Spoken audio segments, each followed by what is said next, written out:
My mother and I are on a road trip to discover where the centre of the UK and England are. For those who are watching, England and the UK, or as it's often called Britain, are not quite the same thing. England is one of the four nations that make up the United Kingdom, along with Scotland, Wales and Northern Ireland. When people say Great Britain, they usually mean the island that holds England, Scotland and Wales. But the full name, the United Kingdom of Great Britain and Northern Ireland, brings all four together under one flag, one crown, and one long entwined history. From our home we travel southwards to Fenny Drayton near Nuneaton in Leicestershire. In 2002, the Ordnance Survey used precise digital mapping to fix the exact geometric centre of England at 52 degrees north. The spot lies in a field near Lindley Hall Farm, an ordinary English field, yet it carries the quiet weight of being the mathematical heart of the nation. So, on to our next point, Mum? Yes. Okay. Thank you for watching this segment.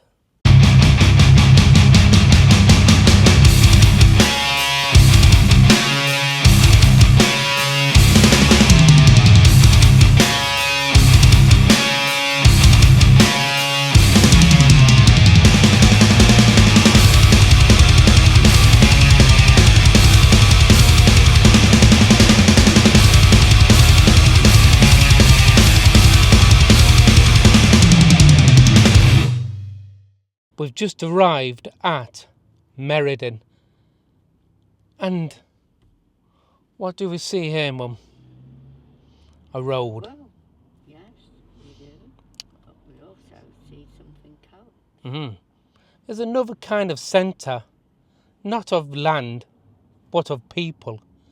If you balance the population between the geography and the centre of England shifts slightly west towards Meriden in the West Midlands, once called the centre of England. Meriden sits near the historic heart of a nation's road. Surrounded by centuries of trade and travel, its ancient cross still stands at the village core, a symbol of meeting, of journeying and of connection. Yes. So we'll see you on our next segment of our journey.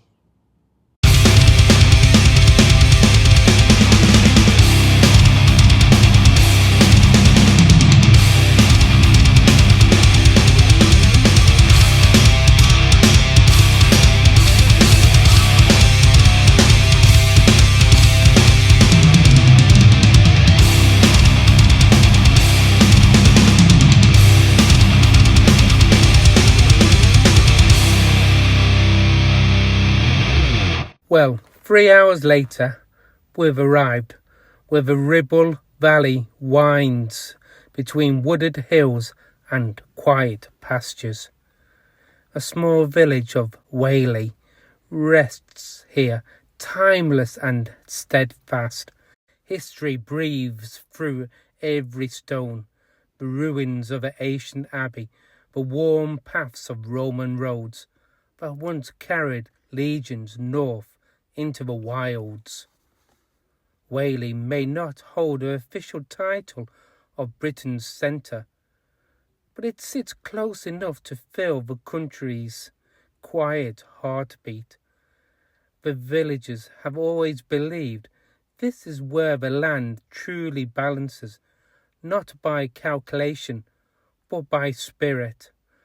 For in Whaley, you don't just stand in England, you stand at its heart. If we include Northern Ireland, the centre of the entire United Kingdom of Great Britain and Northern Ireland, shifts slightly west again, falling near Whaley. Also in Lancashire, based on the total landmass of 4 nations, Whaley lies close to the truest centre of the whole of the United Kingdom. From here, our route bends north and west through Lancashire towards the centre of where, Mum? Great Britain, of course. Ah.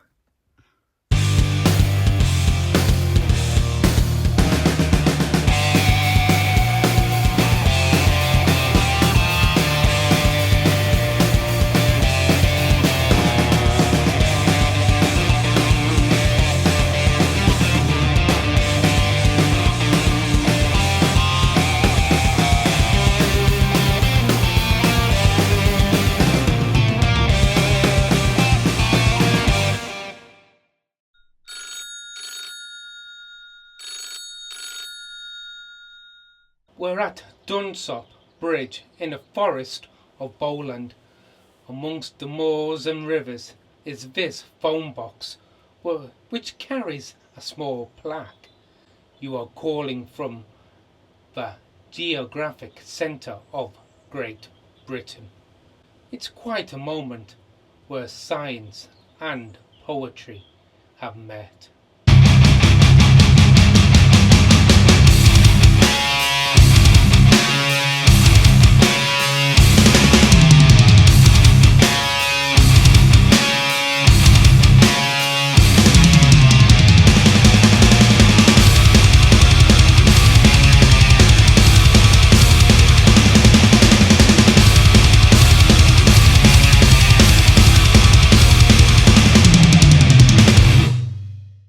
We have just arrived at Holt Whistle in Northumberland, a rugged town between Carlisle and Newcastle, surrounded by the landscapes of Hadrian's Wall.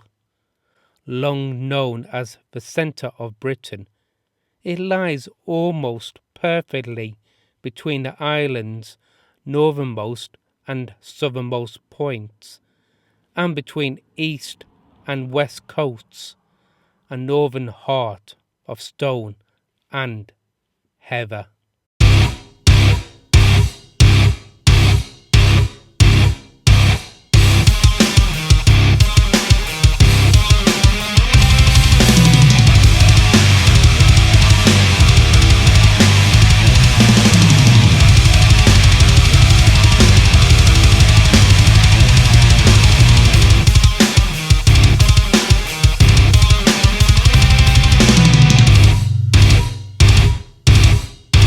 Our journey ends in the calm heart of Derbyshire, near the village of Morton, once recognised as a traditional centre of England. It's a quiet landscape of fields and dry stone walls, where the horizon seems to hold itself perfectly balanced. In the early 20th century, the Ordnance Survey declared Morton the midpoint of England, and even today there's a sense of stillness there, as if the land itself remembers. Each of these places, Fenny Drayton, Meriden, Dunsop Bridge, Whaley, Holt Whistle and Morton, tells a slightly different version of the same story. How we search for balance, for the point where all directions meet, starting in Belper and finishing in Belper.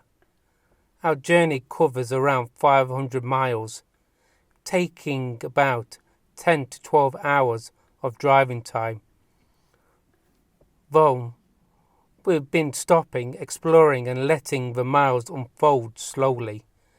As a lorry driver, I'm used to long drives, hours of listening to the radio, stretches of silence and a deep focus that comes from watching the road roll endlessly ahead.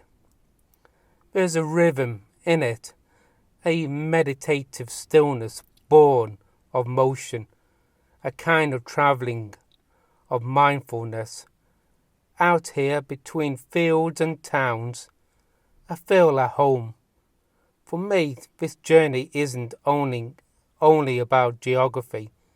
It's about connection to the land, to heritage, and to the quiet heartbeat that runs through the island itself. Travelling with my mother through these heartlands, I sense how every road, every hedgerow, and every horizon carries a memory of belonging. Perhaps the true centre of a country isn't a fixed point at all, but a living feeling, a moment of balance between the motion of rest, between journey and home. So thank you for coming along on this journey with me, Mum. Yes, it's been very interesting and you've been very informative. I've tried to be as patient as I can.